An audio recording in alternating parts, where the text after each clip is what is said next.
Bertemu lagi dengan saya, Nur Medawati, dalam pelajaran Bahasa Indonesia. Kali ini kita akan membahas kebahasaan dalam teks laporan hasil observasi. Pada pelajaran sebelumnya, anak-anak telah mempelajari apa pengertian teks laporan hasil observasi, ciri-ciri teks laporan hasil observasi, tujuan, fungsi, dan struktur teks laporan hasil observasi. Kebahasaan apa saja yang terkandung dalam teks laporan observasi agar teks tersebut memenuhi kaidah sempurna sesuai dengan permintaan atau syarat teks laporan, mari kita saksikan. Kebahasaan yang pertama yang terdapat dalam teks laporan hasil observasi adalah satu, penggunaan istilah ilmiah. Apa itu istilah ilmiah? Istilah ilmiah artinya kata yang digunakan dalam bidang tertentu. Jadi dia tidak umum penggunaannya. Misalnya, dalam bahasa Indonesia, istilah yang identik dan biasa hanya digunakan dalam bahasa Indonesia. Misalnya ada kata novel, puisi. Kata-kata ini kita tidak akan temukan dalam bidang lainnya dan hanya dapat kita temukan dalam pelajaran bahasa Indonesia.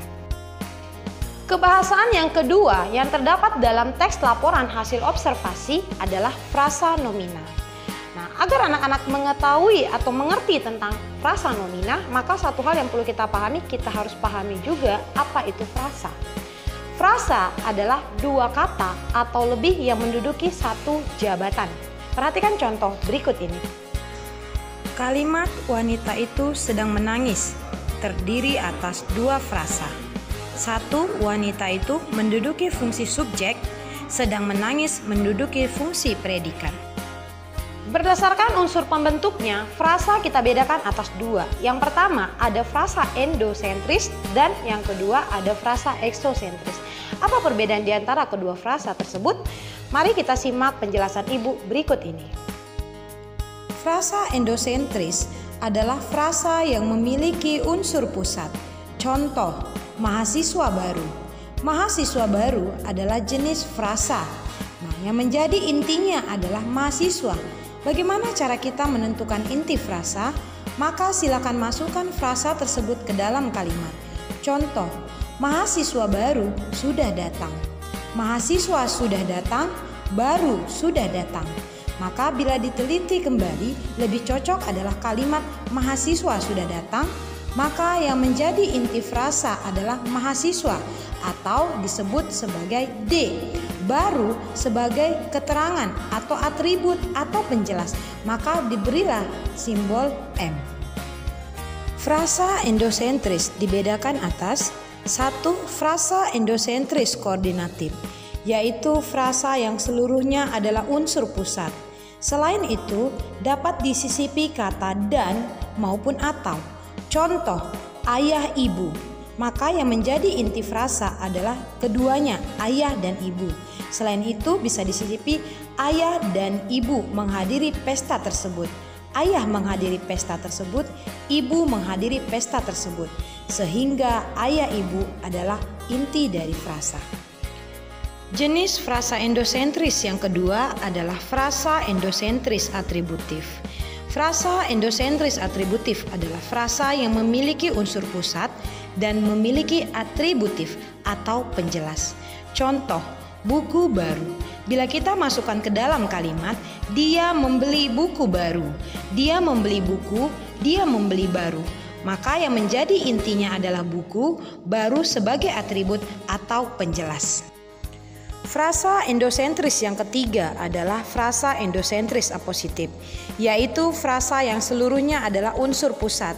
Selain itu, frasa ini menunjuk pada satu hal yang sama. Contoh, Bapak Jokowi, Presiden ke-7 Indonesia. Maka bila dimasukkan ke dalam kalimat, Bapak Jokowi, Presiden ke-7 Indonesia menduduki satu jabatan. Tapi bila kita pisahkan kembali, maka kedua hal ini merujuk pada satu hal yang sama. Jenis frasa selanjutnya adalah frasa eksosentris. Frasa eksosentris adalah frasa yang tidak memiliki unsur pusat. Selain itu, frasa eksosentris adalah frasa yang memiliki preposisi atau kata depan. Contoh, di pelabuhan. Bila kita masukkan dalam kalimat, mereka tiba di pelabuhan, mereka tiba pelabuhan. Maka keduanya baik di maupun pelabuhan tidak dapat menduduki fungsi unsur pusat, sehingga di pelabuhan tidak terdapat unsur pusat.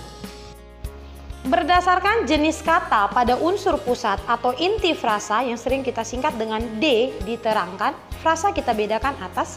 Yang pertama ada yang namanya frasa nomina. Frasa nomina adalah frasa yang inti frasanya berjenis kata benda. Misalnya sepatu roda. Maka sepatu adalah inti frasa, sepatu adalah jenis kata benda. Nah, yang kedua adalah frasa verba. Verba sendiri berasal dari bahasa Inggris verb. Verb itu artinya kata kerja. Jadi frasa verba adalah frasa yang intinya berjenis kata kerja. Misalnya sedang makan. Sedang makan bila kita masukkan ke dalam kalimat, maka yang menjadi inti adalah kita ambil contoh. Melati sedang makan. Melati sedang atau melati makan.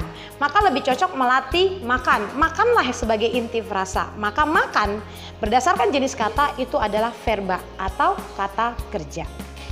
Yang ketiga ada namanya frasa adjektiva. Adjektiva sendiri artinya kata sifat. Jadi frasa adjektiva adalah frasa yang intinya berjenis kata sifat. Kita ambil contoh, sangat cantik. Temanku sangat cantik. Temanku sangat, temanku cantik. Maka jika tidak masukkan ke dalam kalimat, maka memenuhi konstruksi adalah sangat cantik, intinya cantik. Cantik itu sendiri adalah kata sifat. Nah, kemudian yang terakhir adalah ada namanya frasa numeralia, yaitu frasa yang intinya berjenis kata bilangan. Misalnya 2 ekor. Maka yang menjadi inti adalah 2 itu adalah kata bilangan. Demikianlah penjelasan kita kali ini. Bila ada yang kurang jelas untuk anak-anak pahami, silakan ajukan pertanyaan kalian melalui kelas daring kita. Sampai jumpa kembali pada pelajaran atau pertemuan selanjutnya. Tetap semangat, jaga kesehatan, dan salam Metodis 5.